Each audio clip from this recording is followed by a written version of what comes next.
Dali-dali nga kaming pinasama ng anak ko. O, diba, ang bilis ko nakasakay sa sasakyan. Siyempre, pag niyayaya, sama ka agad, diba? 6:30 ng gabi, maliwanag na ang ilaw sa daan. Hindi naman gaanong traffic, normal lang ang takbuhan. Good evening mga amiga-amigo!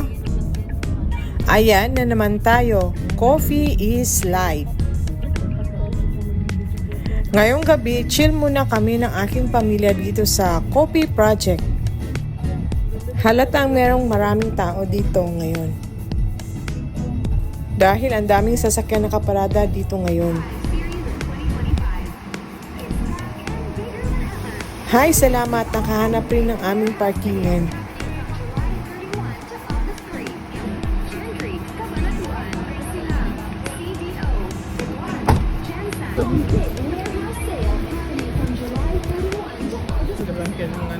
Sis, nandun kami medyo sa unahan. Lalakad muna kami papunta doon sa Coffee Project. Bago ka nga makapunta doon sa Coffee Project, dadaan ka muna dito sa kanilang old homes. Papasok na nga kami at inaasahan ko na maraming tao dito ngayon. Wala, kadaghang tao.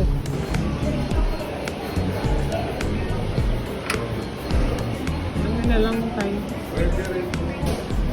So grabe talaga ang daming tao.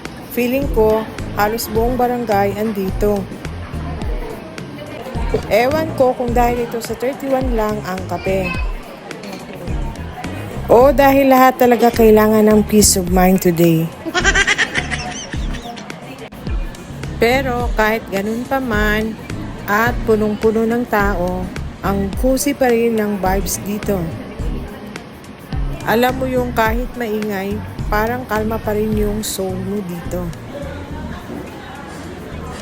Habang hinihintay namin ang aming orders, gusto ko sanang pumasok dito sa own homes. At habang tinitignan ko ang pila, sobrang haba pa.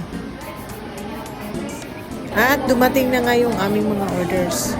31 pesos. Isang berry juice, isang chocolate drink, at 2 klaseng kape. While hanggang dito may trabaho si Madam, kwentuhan lang muna kami with fam. Yung tipong simpleng coffee time, pero sulit na bonding na. Minsan kasi, di mo kailangan ng bonggang lakad para mag-enjoy. Minsan, 31 pesos lang ang kailangan, di ba? So mga amiga, tapos na ang aming quick chill time dito sa Coffee Project. Ang verdict, sulit na sulit. Masarap ang kape, maganda ang ambience, at syempre, priceless ang bonding moment with family. Next time ulit, sana makahanap na naman tayo ng ganitong chill spot na swak sa budget at saya. Kita-kits sa next na vlog mga amiga-amigo. Salamat sa panonood. Bye-bye!